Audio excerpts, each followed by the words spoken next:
존 맥아더 장군이 쓴 자녀를 위한 기도문이라는 것이 있습니다. 제가 한번 좀 읽어 드릴게요. 우리 부모님들은 사진을 찍어 놓고 이것을 가지고 기도해서 좋을 것 같다는 생각이 듭니다. 나에게 이런 자녀가 되게 하옵소서.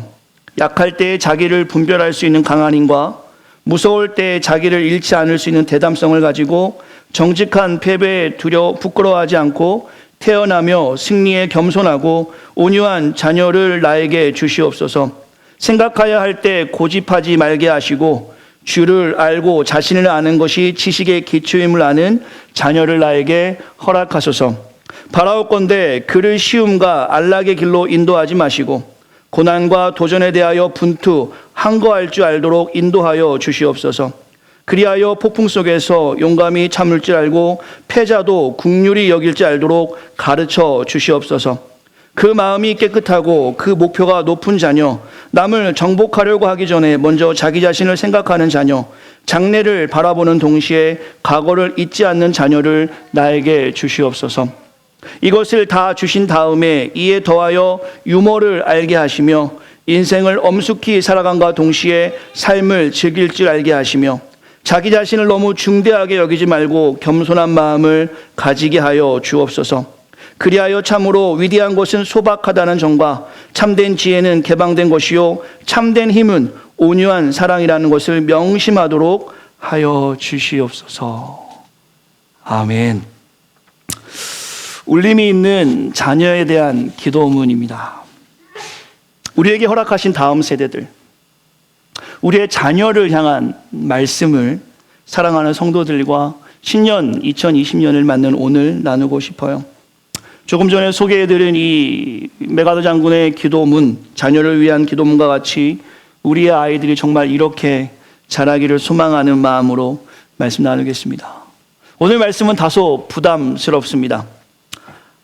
어린 자녀를 양육하는 부모로서 제가 이 시간에 설교자로 서 있기보다는 말씀을 전하지만 듣는 자로 겸손히 오늘 말씀에 저 또한도 집중하고 싶습니다. 특별히 부끄러운 마음 가지고 하나님 말씀 증거하게 됩니다. 제가 자녀를 잘 키우고 잘 양육했다라면 조금 더 자유하겠지만 그런 상태도 아닐 뿐더러 좋은 아빠 또한 좋은 부모가 아니기에 오늘 말씀을 전하면서 참 힘든 시간이 될 것 같습니다. 그러나 사랑하는 성도들께서도 이 시간 마음 아프고 힘든 말씀이 전해지더라도 다음 세대와 자녀를 사랑하는 마음으로 겸손하게 하나님 말씀을 듣길 바랍니다. 아직 자녀가 없는 분들, 앞으로 태어날 그 자녀들을 위해서, 또한 그 자녀를 넘어가서 우리의 후배 신앙인들을 생각하는 마음으로 말씀을 나누었으면 좋겠습니다. 부모라면 누구나 자녀에게 좋은 것을 주고 싶습니다. 이왕이면 좋은 옷, 좋은 학교, 좋은 상황에서 자녀를 양육하고 싶어요. 맹모 삼천지교라는 말이 있는 것처럼 아마 우리의 모든 부모들은 이러한 바람을 가지고 자녀를 키워 나갈 것입니다. 그러나 냉정하게 생각해 보았습니다. 우리의 자녀들과 이웃의 자녀들을 보면 좋은 옷, 좋은 환경에서 자녀들을 자라게 한다고 그 아이가 부모의 바람대로 그대로 자랄 수 있는가? 저의 짧은 이민사역에서 고작 8년밖에 안 됐지만 아주 많은 부모인 1세와 자녀인 2세의 관계들이 어긋나는 것을 참 많이 보았습니다. 조금 더 솔직히 두려운 마음 가지고 나눈다면 참 저 가족들은 가족애가 좋다라고 생각한 것은 손에 꼽을 정도밖에 되지 않았어요. 기독인 부모인 저도 이민자로서 이 부분을 매우 두렵게 생각합니다. 언어가 통해도 소통에 문제가 있는데 언어가 다른 자녀들을 키운다는 것은 이것은 보통 어려운 일이 아니다라는 것으로 저는 두려움을 갖게 됩니다. 우리 성도님들은 어떻습니까? 우리가 아무리 자녀들을 위해 신경 쓴다 할지라도 24시간 동안 자녀들을 돌볼 수 없어요. 아마 아기를 돌보는 젊은 부부들은 쉽게 이해될 겁니다. 24시간 내내 보다가 한 3초 못 본 사이에 애가 다치는 거 우리 어렵지 않게 경험하는 일들이에요.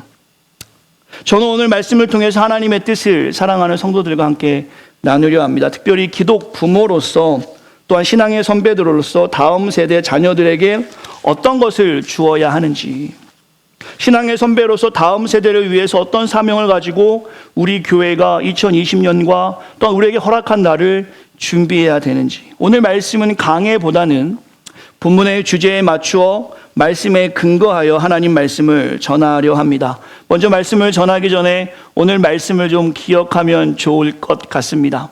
기독 부모로서 혹은 신앙의 선배로서 우리는 어떻게 해야 되는가? 우리 누가복음 23장 28절 말씀을, 제가 말이 조금 빨랐습니다. 누가복음 23장 말씀을 같이 읽겠습니다. 또 백성과 시작.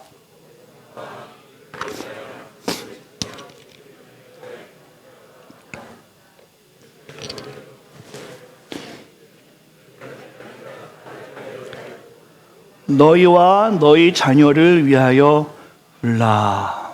기독 부모로서 다음 세대를 책임지는 신앙의 선배로서 우리는 어떻게 살아야 하는가? 성경에서는 분명하게 말씀하십니다. 예레미야에서는 부르짖으라고 말씀하고 있어요. 울라, 부르짖으라. 이것이 말씀을 나누기 전에 결론적인 말씀일 수 있습니다. 다음 세대를 사랑하는 우리는 어떻게 해야 되는가? 자녀를 사랑하는 부모로서 우리는 어떻게 살아야 되는가? 그것은 자녀를 위해 울고 부르짖으라는 것이죠. 오늘 말씀의 후미에 나누겠지만 우리의 자녀들은 어떻게 컸으면 좋겠는가? 잠언의 말씀처럼 우리 아이들이 자랐으면 좋겠습니다. 같이 한번 잠언의 말씀을 읽겠습니다. 시작.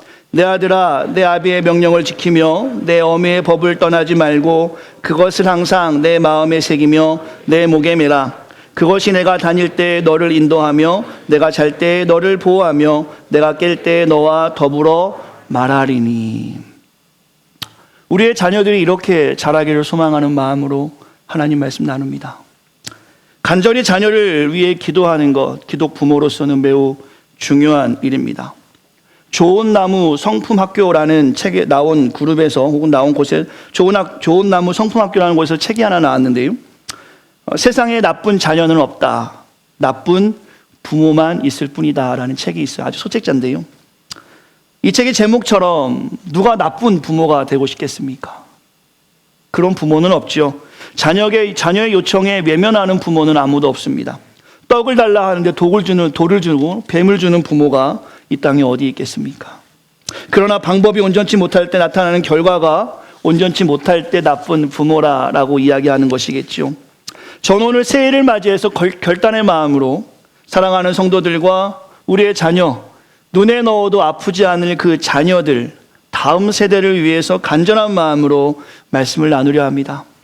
저를 포함한 우리 부모님들께, 신앙의 선배들께 이 질문을 먼저 하고 말씀을 이어가겠습니다. 한번 생각해 보십시오. 기도해도 소용없습니까? 기도해도 소용이 없습니까? 그렇지 않죠. 하루 24시간 동안 자녀의 잘못된 행동을 보면 수정, 보완하고자 하는 마음에 우리는 어떻게 합니까? 끊임없이 don't do that. 하지 마. 혹은 끊임없이 해라고 이야기합니다. 하지 말라고, 하라고 이야기하는 말은 참으로 많이 하면서 이 자녀를 하나님께 맡기는 기도를 우리는 얼마나 하고 있습니까? 어린아이가 아빠의 무릎에 앉아서 묻습니다. 아빠, 하나님 죽었어요? 아빠가 깜짝 놀랍니다. 무슨 소리야? 하나님은 죽지 않으셨어. 우리와 함께 하셔. 그때 아이가 다시 묻죠. 저는 요즘에 아빠가 하나님과 얘기하는 것을 한 번도 들어보고 본 적이 없어요. 만약에 이것이 우리의 이야기라면 참 부끄럽다라는 생각을 해보았어요. 모르는 사람을 전도하는 것도 아니고 그런 부담도 아니고 매일 먹고 자고 함께 생활하는 내 유전자, 누가 봐도 내 DNA를 닮은 그 자녀가 나의 믿음 없음 때문에, 내가 믿음대로 살지 못하는 모습 때문에 하나님을 모른다면 이것은 천국에 갔을 때 하나님의 큰 책망을 받는 일이 아닐까. 이런 생각을 말씀드리면 이곳에 계실지 모르겠지만 저의 신앙의 선배, 우리 부모님들이 이런 말도 할 수 있을 것 같아요. 아유, 목사님, 모르는 소리 하지 마세요. 요즘 애들 머리가 커서 부모 말 안 듣습니다.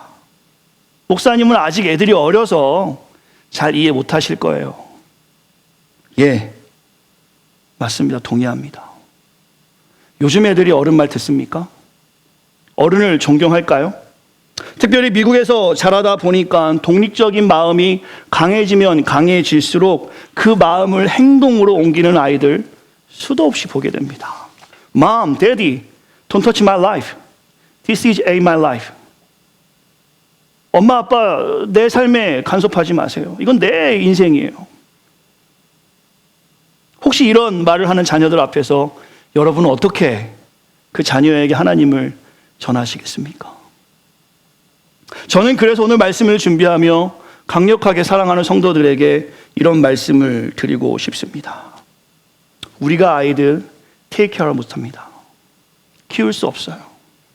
이것을 아는 우리는, 머리 큰 아이들이 부모 말을 따르지 않는다는 것을 아는 우리는 지난날부터 지금까지 얼만큼 많이 기도하며 살아가고 있는가 스스로가 자신에게 질문해 볼 수 있어야 합니다.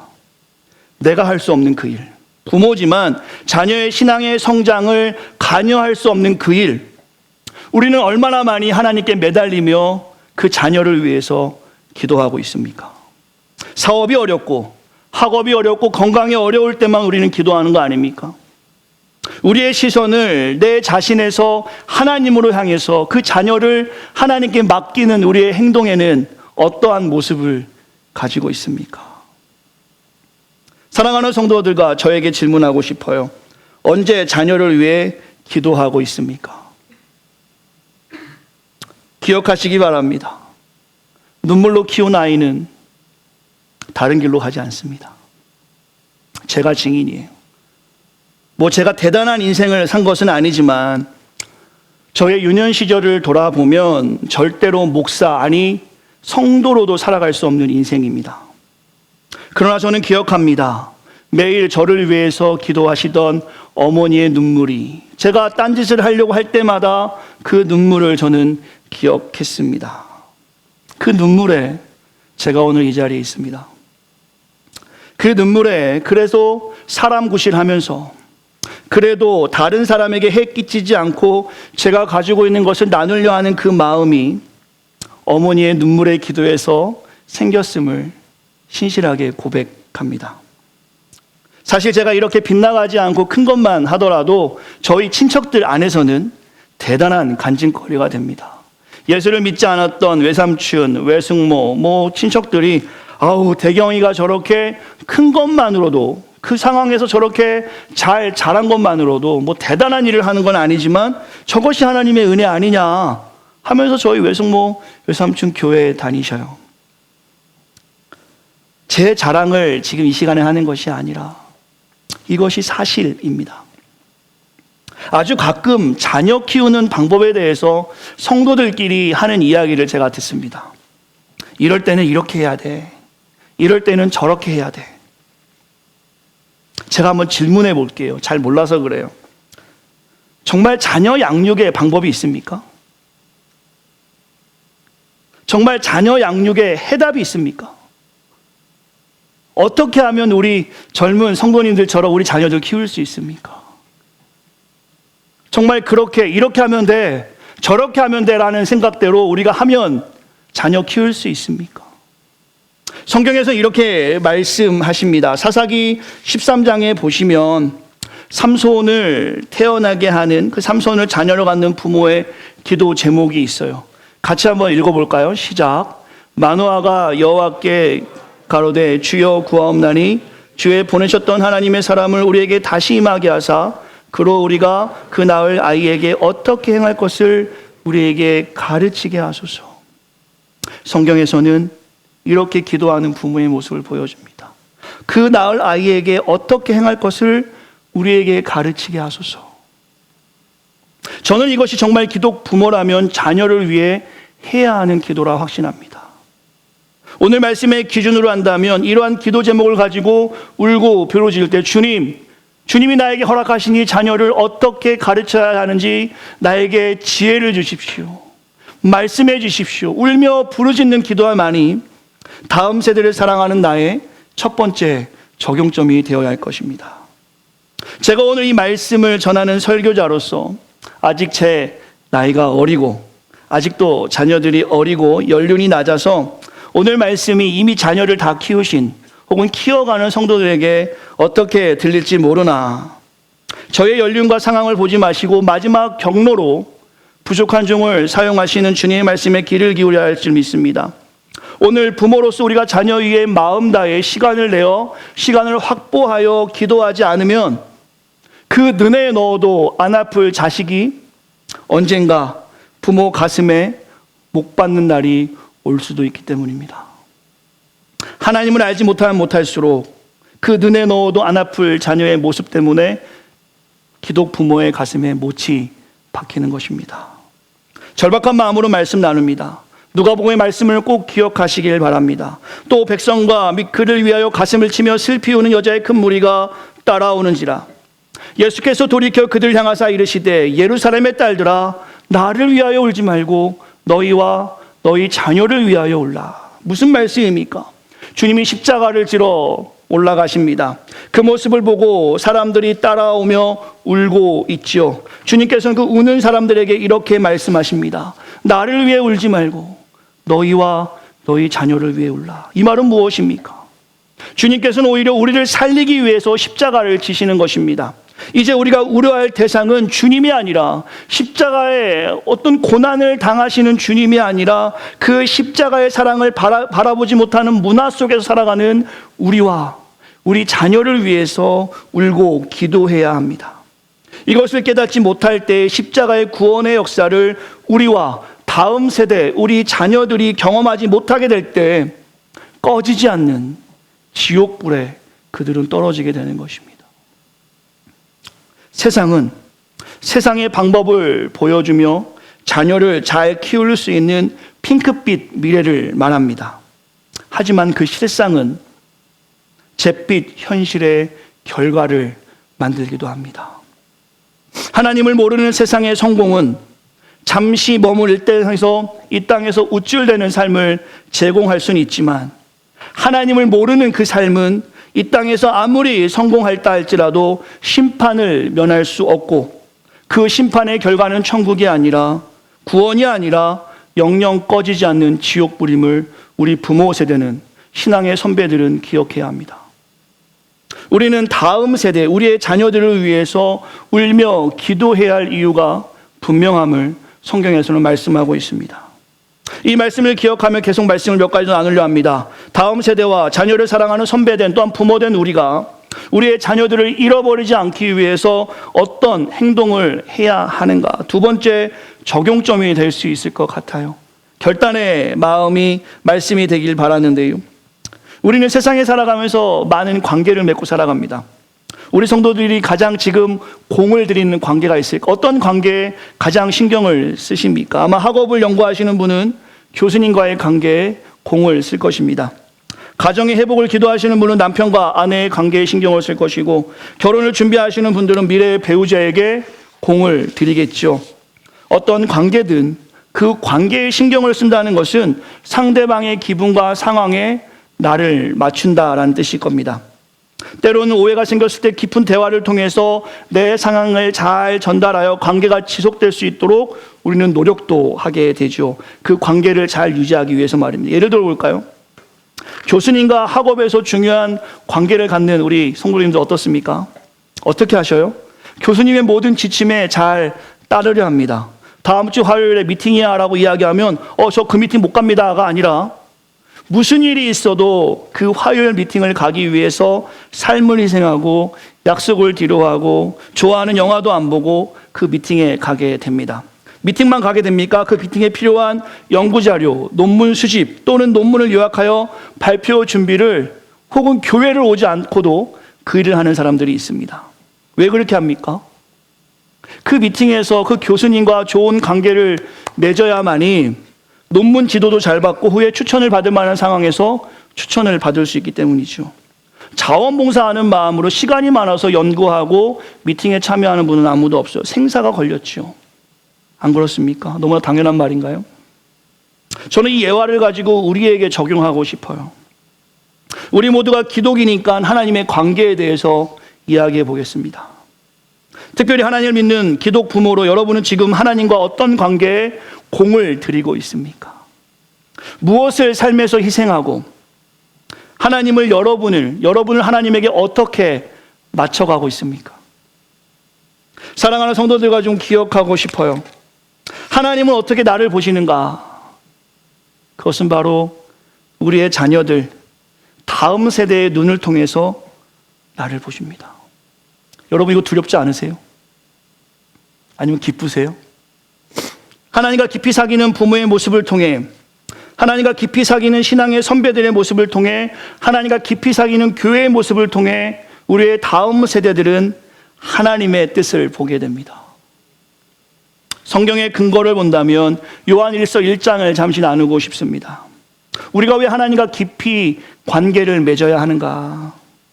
요한 1서 1장에 보시면 생명의 말씀에 대해서 말씀하고 있어요. 요한일서 1장 1절의 말씀을 요한 복음 1장으로 가면 그 생명의 말씀이 뭐냐? 우리가 알 수 있죠. 그 생명의 말씀이 육신이 되어 성육신 사건을 말씀하시면서 그 생명의 말씀이 바로 생명이신 그리스도를 말한다. 우리가 지난 크리스마스 때 한번 나누었습니다. 이 말씀의 근거로 볼 때 태초부터 있는 생명의 말씀은 바로 그리스도입니다. 다시 이것을 우리의 삶으로 연결해 보면 모든 생명들, 즉 호흡하는 생명은 생명이신 그리스도와 관계를 맺어야 삶을 유지할 수 있습니다. 이것은 오늘 우리의 존재가 어떻게 되느냐에 대한 말씀으로 이해할 수 있어요. 우리가 하나님이신 생명 되신 그리스도와 관계 맺음을 성경에서는 중요하게 말씀합니다. 요한 1서에서는 이것을 사귐이라고 이야기합니다. 사도 요한은 자신이 증인된 삶, 즉 그리스도와 사귀는 삶에 대해서 쭉 이야기하면서 그가 어떻게 왜 내가 그리스도와 사귐을 갖느냐? 그는 이렇게 이야기합니다. 제가 읽어드릴게요. 우리가 이것을 쓰면 우리의 기쁨이 충만하게 하려 함이라. 우리가 그에게서 듣고 너에게 전하는 소식은 이것이니 곧 하나님의 빛이시라. 그에게는 어둠이 조금도 없으시다. 무슨 말씀이냐면 오늘 본문에 잠깐 나누는 사도 요한은 그가 하나님과 깊은 사귐을 하는 이유는 기쁨이 넘치기 때문이고 하나님이 빛이시다는 것을 그가 경험하기 때문입니다. 이것이 오늘 말씀의 핵심인데요. 제 질문을 이렇게 던지면 쉽게 이해할 수 있습니다. 여러분의 손자들 혹은 여러분의 자녀들 혹은 다음 세대들이 어떻게 자랐으면 좋겠습니까? 1번, 어둠 속에 다니도록 내버려둔다. 2번, 빛 속에 비가 아니라 빛 속에 다니도록 한다. 어떻게 하고 싶으세요? 우리의 자녀들이 어둠 속에 다니면 좋겠습니까? 아니면 빛 속에 다니면 좋겠습니까? 당연히 2번 아닙니까? 우리 아이들이 빛 가운데 다니기를 우리는 바랍니다. 어둠의 자식이 아니라 빛의 자녀로 다니기를 바라죠. 오늘 본문의 5절에서는 그렇게 말씀합니다. 곧 하나님은 빛이시라. 하나님은 빛이시기에 그의 사귐, 하나님과 사귈 때 우리가 빛 가운데 거할 수 있음을 사도 요한을 통해서 주님이 말씀하십니다. 이것을 오늘 말씀의 핵심으로 교훈으로 잠시 찾는다라면 우리의 자녀들이 주님과 사귐을 갖기만 하면 그 아이는 빛 가운데 살아갈 수 있다는 것입니다. 우리의 다음 세대들이 생명이신 그리스도와 교제하기만 하면 그들은 빛 가운데 살아가는 것입니다. 이렇게 양육하기 위해서 우리가 먼저 해야 할 일이 있죠. 그것은 무엇입니까? 부모인 우리가, 신앙의 선배인 우리가, 우리의 자녀들이 주님과 깊이 사귈 수 있도록 먼저 우리가 주님과 깊은 사귐을 보여주는 것입니다. 생각해 보았어요. 저 어렸을 때가 생각이 났습니다. 저희 부모님과 깊은 사귐이 있는 지인들이 있을 때 자녀인 저와 그 아버지 친구의 자녀들과도 깊이 사귀는 것을 제가 경험했어요. 반대로 저희 부모님과 껄끄러운 상대가 있으면 그 자녀들도 저와 껄끄럽더라고요. 이 말씀으로 질문할 수 있을 것 같습니다. 우리의 자녀가, 우리의 다음 세대들이 하나님과 깊이 교제하기를 원하는 부모의 마음이라면, 우리의 다음 세대들이 깊이 하나님을 알기 원하는 신앙의 선배의 마음이라면 먼저 우리가 하나님과 깊이 교제할 수 있어야 합니다. 창세기 26장 5절 6절에 보시면 이삭이 복을 받는 장면이 나옵니다. 그 장면을 잠시 묵상해 보면 이삭이 복 받는 이유가 명확했습니다. 누구 때문입니까? 아버지 아브라함 때문에 이삭이 복을 받습니다. 열왕기상 11장에 보시면 솔로몬이 범죄하는 장면이 있습니다. 4절에 보시면 솔로몬 그의 아버지 다윗의 마음과 같지 아니하여 하나님 앞에 온전하지 못하였느니라. 11장 4절에 보면 솔로몬이 아버지와 같지 않다라고 주님이 책망하십니다. 그러나 12절에 보시면 주님께서 이렇게 말씀하세요. 그러나 내 아버지 다윗을 위하여 내 세대, 그 솔로몬의 세대에는 이 일 심판을 행하지 아니하고 내 아들의 손에서 빼앗겠다. 하나님께서는 아버지 다윗을 닮지 못하는 솔로몬에게 책망하시지만 그를 그 세대에 멸망치 않게 하는 이유는 바로 아버지 다윗 때문에 너의 세대에는 내가 너를 멸망치 않고 너의 죄 때문에 너의 아들의 세대에 그 일을 행하겠다라고 말씀하십니다. 솔로몬이 하나님을 떠났을 때 자녀인 르호보암 때 그 땅이 나누어지지만 정작 솔로몬 자신은 아버지 때문에 은혜를 잊게 되는 장면을 성경에서 말씀합니다. 이 장면을 꼭 기억하셔야 됩니다. 부모의 신앙이 자녀에게 영향을 줍니다. 믿음의 선배의 신앙이 믿음의 후배들에게 영향을 주게 됩니다. 저는 이 땅에서 복받자고 말씀을 나누는 것이 아닙니다.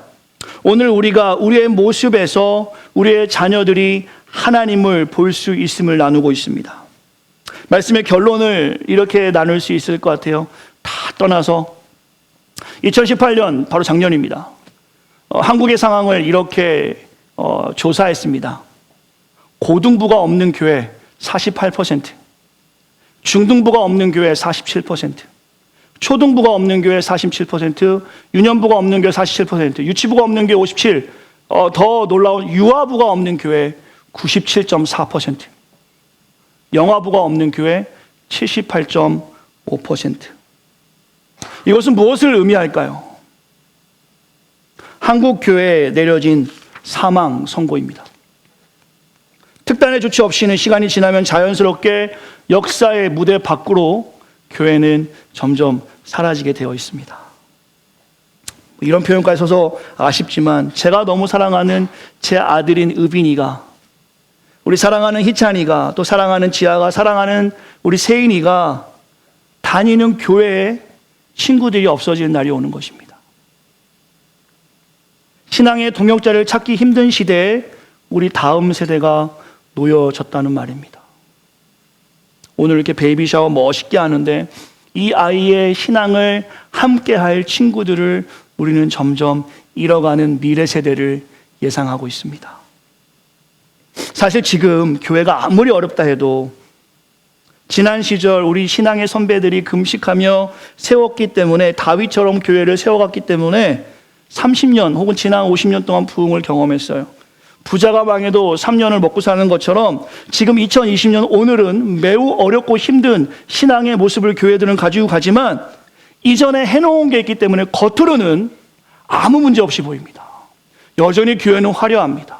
여전히 많은 사람들이 교회 다닌 것 같아요. 여전히 교회들은 문제가 없어 보이지만 그러나 우리의 미래 교회는, 우리의 자녀들은, 오늘 신앙생활하는 현 세대들이 울고 부르짖는 기도가 하지 못함으로, 또 하나님과 깊은 관계를 하지 못함으로 오늘 살아가는 우리 모습 때문에 우리의 다음 세대들의 교회의 모습이 결정된다는 것입니다. 사랑하는 성도들과 오늘 새해를 시작하며 길지 않은 예배 가운데 조금 더 부담스러운 이야기를 나누고 하나님 말씀을 나누고 싶은데요. 오늘 새생명 공동체에 모인 주의 백성들에게 간절하게 고합니다. 우리에게 아직 기회가 있어요. 그러나 이곳을 유람섬처럼 생각하시고 오시는 분들이 계시다면 그 기회를 우리는 잃어버릴 수밖에 없습니다. 이곳은 유람선이 아니라 전투함입니다. 여러분들이 새생명교회를 사랑하고 사모하고 오셨다면 사명으로 이 자리에 앉아 계셔야 합니다. 아직 우리는 기회가 있다는 말입니다. 오늘 말씀처럼 자녀들과 다음 세대를 위해 울고 기도할 때, 부르짖을 때, 또한 주님과 깊은 사귐을 가지고 있을 때 하나님은 여전히 이 땅의 교회를 통해서 다음 세대의 교회를 사용하실 줄 믿습니다.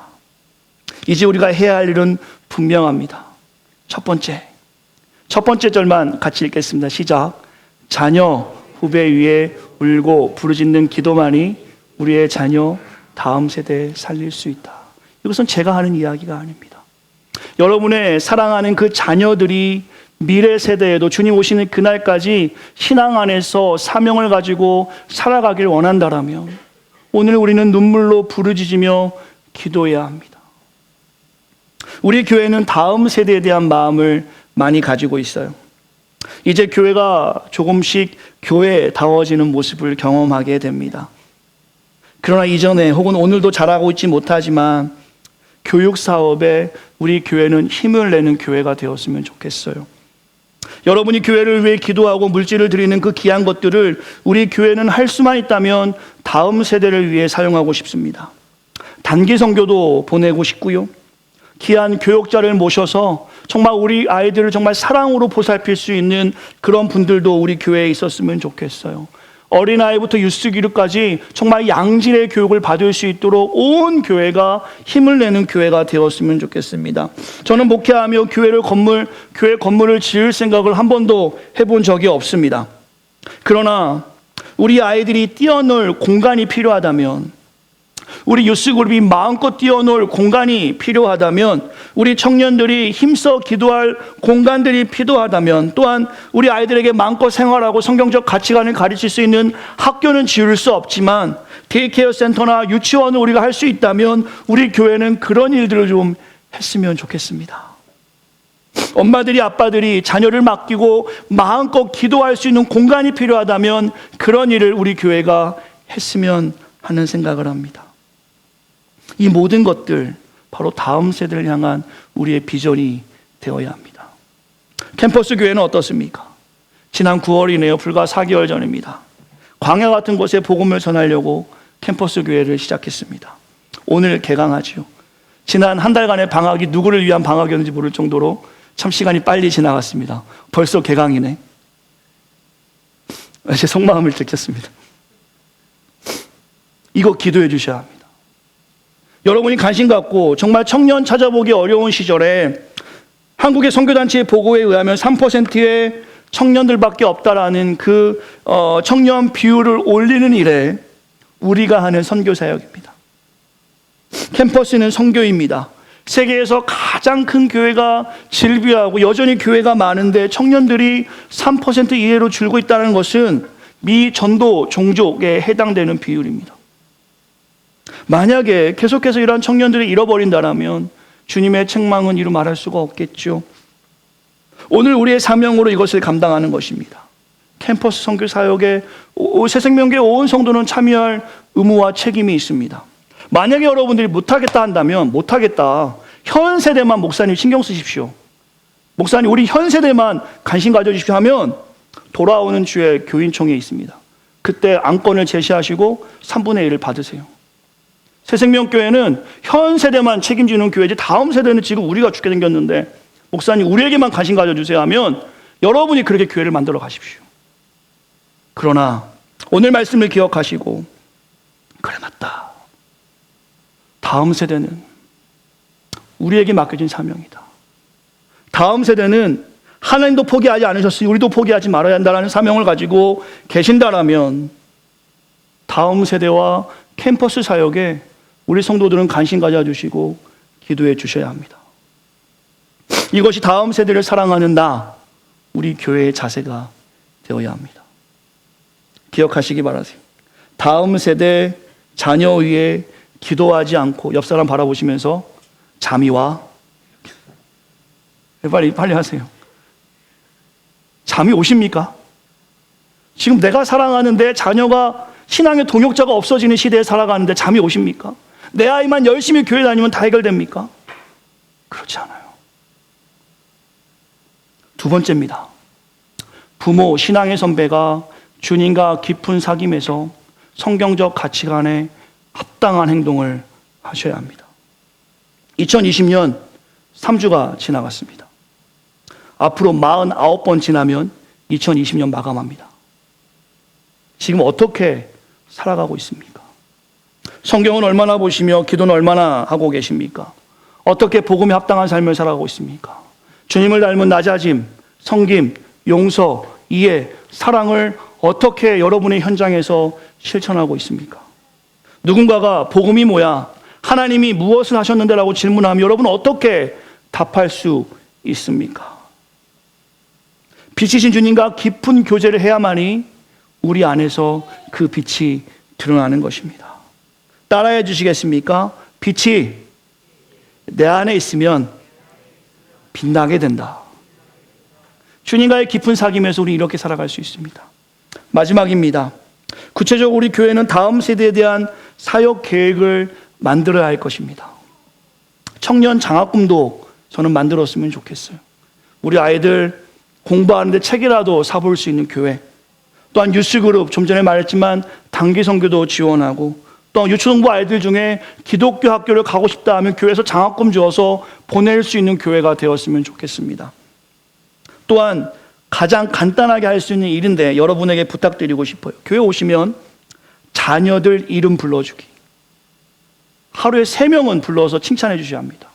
그냥 지나가다 만나면 희찬아 아이고 이쁘다 한 번, 지나가다가 지아야 어쩜 이렇게 예쁘니 2번, 또 지나가다가 우리 지빈이 오면 아유 너는 에너지가 많구나 3번. 예, 유스그룹 아이들 우리 민철이 이쁘다, 우리 민준이 이렇게 예배하는 모습이 참 귀하다, 우리 하늘이 이렇게 세례받으니 더 멋있어졌다. 여러분이 그 자녀가 한 성도의 자녀로 보고 그것을 끝내버리면 우리 교회는 다음 세대를 사랑하는 교회 아닙니다. 그 자녀도 내 자녀다. 오늘 이렇게 중기 왔는데 내일 학교 가는데 가서 공부 열심히 하라고 한 30불 지어주는 내 자녀인데 가서 쉐이크쉐이크 햄버거라도 꼭 사 먹어라. 우리는 못 먹지만 너는 뉴욕 가서 그거라도 꼭 먹고 얼마나 맛있는지 얘기해줘라. 우리는 시골에 살지만 넌 도시로 가라. 내 자녀라면 왜 못하겠습니까? 내 자녀라면. 지금 나와 상관없으니까 어떤 자녀가 오든 가든. 사랑하는 성도 여러분, 마지막 슬라이드 보겠습니다. 사장님 앞으로 나오시겠어요?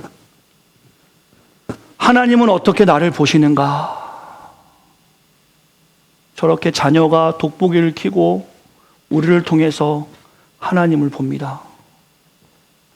저는 저 그림이 저 스스로를 참 부끄럽게 만들고 있습니다. 감히 말씀을 전할 수 없을 정도로 부끄러운 삶이 그대로 드러납니다. 그러나 오늘 말씀을 우리가 기억하고 나아갔으면 좋겠어요.